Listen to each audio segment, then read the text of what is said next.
जय शंकर, जो मुझे उनका रवैया पसंद नहीं आया, जिस तरीके से उनकी बॉडी लैंग्वेज थी, कभी कभी जिस तरीके से वो बात करते हैं वो नामुनासिब हमें लगती है, लेकिन वो अपने मुल्क के मफादात का तहफ़्फ़ुज़ करते हैं। आज भारत के वजीर खारजा ने, जय शंकर ने बिलावल भुट्टो जरदारी को रुस्वा कर दिया है और अब इस पर लगातार बैक टू बैक बातें हो रही हैं। लेकिन थोड़ा सा डिफरेंस था बिलावल के साथ और बाकियों के साथ।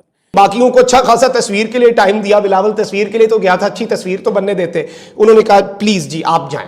No handshake, no interaction, body language Jai Shankar की काफी स्टिफ थी, काफी सीरियसनेस थी। डॉक्टर जय शंकर ने जारी बात है पाकिस्तान को जरा दबाया है और उन्होंने कहा है जी कि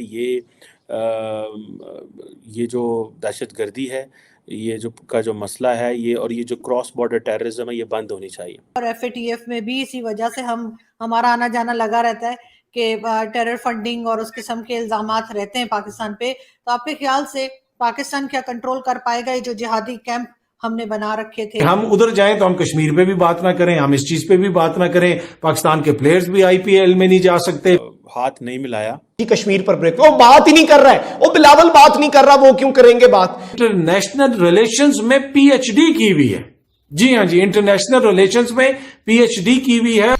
नमस्ते दोस्तों, जय हिंद। हिंदुस्तान ग्रेजुएशन की हुई है, पॉलिटिकल साइंस में एमए किया हुआ है और इंटरनेशनल रिलेशंस में पीएचडी की हुई है। जी हाँ जी, इंटरनेशनल रिलेशंस में पीएचडी की हुई है और जो न्यूक्लियर सफारतकारी है उसमें स्पेशलाइजेशन की हुई है। और इसके अलावा भी और बहुत सारी चीजें जो मैं गिनवा सकता हूं।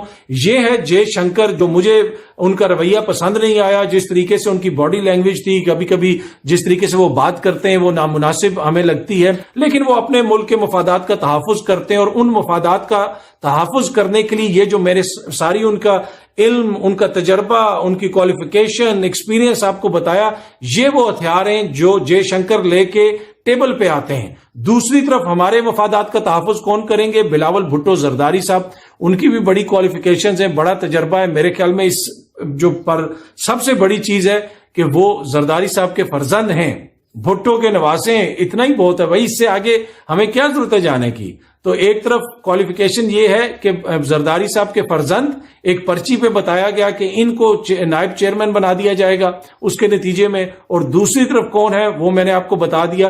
तो फिर मुझे तो यही लगता है कि बिलावल भुट्टो जरदारी साहब बेहतर तरीके से अपना मुकदमा पेश कर सकेंगे, क्योंकि वो देखें एक लेगेसी है, वो एक जमहूरी और ये और वो ना, मतलब जमहूरियत के आगे तो कोई मुकाबला नहीं कर सकता। तो ये है जनाब दोनों साहिबान की क्वालिफिकेशन। वैसे तो बिलावल भी बाहर से पढ़े हुए, लेकिन अब 1977 में जो डिप्लोमेट बना था उसके तजर्बे के साथ मैं बिलावल साहब के तजर्बा क्या मुकाबला करूं? बिलावल पैदा कब हुए थे, कितनी उन्होंने नौकरियां की, किस किस जगह पे वो सफीर रहे, कितनी जगहों पे उन्होंने अपनी जो है वो इनकम कोई खुद कमाई, कोई एक जगह पे बता दें फलानी जगह पे इतनी दिन उन्होंने नौकरी की। आज भारत के वजीर खारजा ने, जय शंकर ने बिलावल भुट्टो जरदारी को रुस्वा कर दिया है और अब इस पर लगातार बैक टू बैक बातें हो रही हैं। रशिया के फॉरेन मिनिस्टर भी है, बाकी जो एससीओ के मुमालिक हैं उनके भी। इसमें आप सबको देखें और बिलावल भुट्टो जरदारी को देखें, यानी वो एक ने इनकी तरह का नमस्ते बनाया, दूसरे ने ये अपना नमस्ते इन्होंने बनाया हुआ है। एक जो साहब है उन्होंने अपना जो उनके मुल्क का निशान है उन्होंने ये बनाया हुआ है। अलबत्ता बिलावल के साथ जय शंकर जो है वो बिल्कुल अपने हाथ नीचे, और वीडियो जो है अगर वो देखी जाए उसमें बाकियों के साथ उन्होंने बात भी की है। कोई आके, जैसे रशिया के फॉरेन मिनिस्टर आए, ये होता क्या है कि सबने आना होता है और होस्ट कंट्री के फॉरेन मिनिस्टर के साथ फोटो बनवानी होती है, उसके बाद उधर आगे जाना होता है और वो फॉरेन मिनिस्टर खुद कहता है आप उधर चले जाएं। लेकिन जिस तरीके से उन्होंने बिलावल को यह कहा कि प्लीज गो देयर, और बिलावल साहब जब आए ये किया, उसके बाद खड़े हो गए ऐसे मुंह रख के, जय शंकर और बिलावल, कोई इन्होंने बात नहीं की। 2-3 सेकंड में ही बाकियों को अच्छा खासा तस्वीर के लिए टाइम दिया, बिलावल तस्वीर के लिए तो गया था, अच्छी तस्वीर तो बनने देते। उन्होंने कहा प्लीज जी आप जाएं।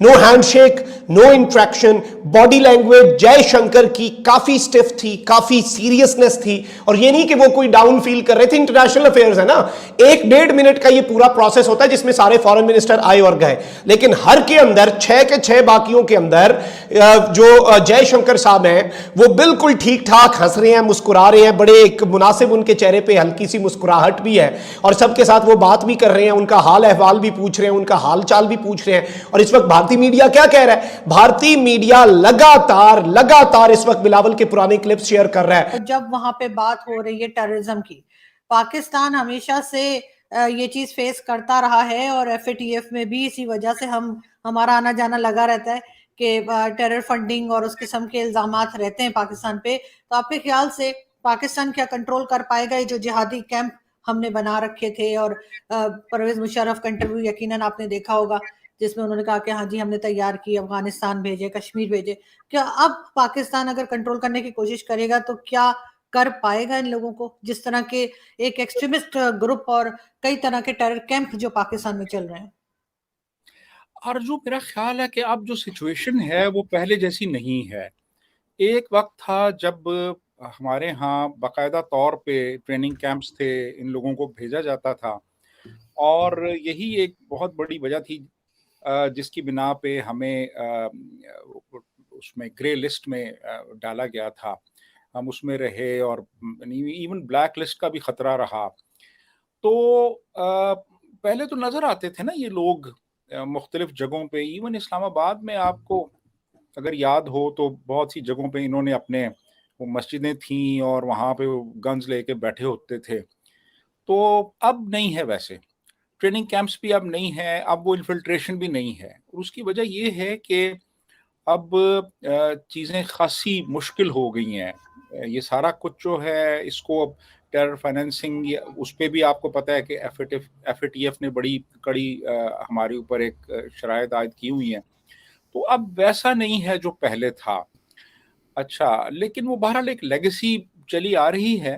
तो मेरे ख्याल में ये एक अच्छा स्टेप था जो वो इंडिया गए